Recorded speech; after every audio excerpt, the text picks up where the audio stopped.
देखो मैं कहना तो चाह रहा हूँ, शरणानी कितना कठिन दिखाई देता है, और द्रव्यान तो जितना रस रस, अब सीधा रस पी लिया।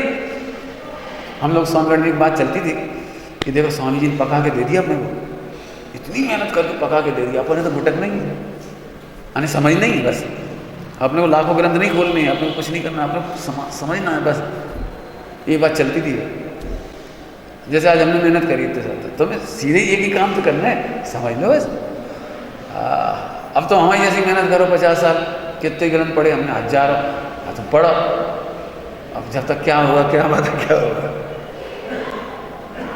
हाँ, ये तो तत्व इतना सूक्ष्म है, मैंने इसको अब हल्के लेवल से लोगे नहीं समझ में आएगा। तत्व को द्रव्य पदार्थ में नहीं मिलाना। मोक्ष नाम का पदार्थ और मोक्ष नाम का तत्व दोनों फर्क है।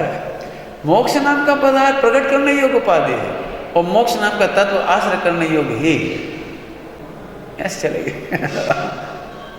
कल रात को पढ़ाएगा, तत्व में श्रद्धा आती है, तत्व श्रद्धा का विषय है, पदार्थ प्रकट करने का विषय है। इतना फर्क है दोनों में, क्योंकि यहाँ पर्याय है, इसलिए यहाँ पुण्य पाप का भेद करा। मैं पुण्य पाप का भेद नहीं करा, क्यों? आश्रम ही समा गए हमें तो ना। जब हमने कहा आश्रम ही है तो पुण्य पाप में भेद थोड़ी करना है। इसलिए आप देखना, तत्व की चर्चा में पुण्य पाप में अंतर नहीं करेगी, लेकिन पदार्थ में पुण्य पाप में अंतर करेगी। अब ऐसी सूक्ष्मता से पकड़ करनी पड़ेगी। यदि हमसे पूछो ना पुण्य करना चाहिए कि नहीं, मैं कहूँगा करना चाहिए। आश्रय लेना चाहिए कि नहीं, आश्रय लेना चाहिए। तत्व की दृष्टि से ये है। थोड़ा धीरे धीरे पढ़ा रहा हूँ, पकड़ में आ रही बात। मैंने दोनों की चर्चा समझ में आनी चाहिए, पदार्थ की और तत्व की। भूख लगे तो क्या करना चाहिए? रोटी खाओ, यही तो कहा जाएगा, रोटी खाओ। लेकिन रोटी काहे के लिए खाई जाती है? रोटी खाने के लिए खाई जाती है या शक्ति प्राप्त करने के बाद अपना प्रयोजन पूरा करना है? बता, रोटी खाने के लिए तो रोटी नहीं खाई जाती। कोई प्रयोजन है?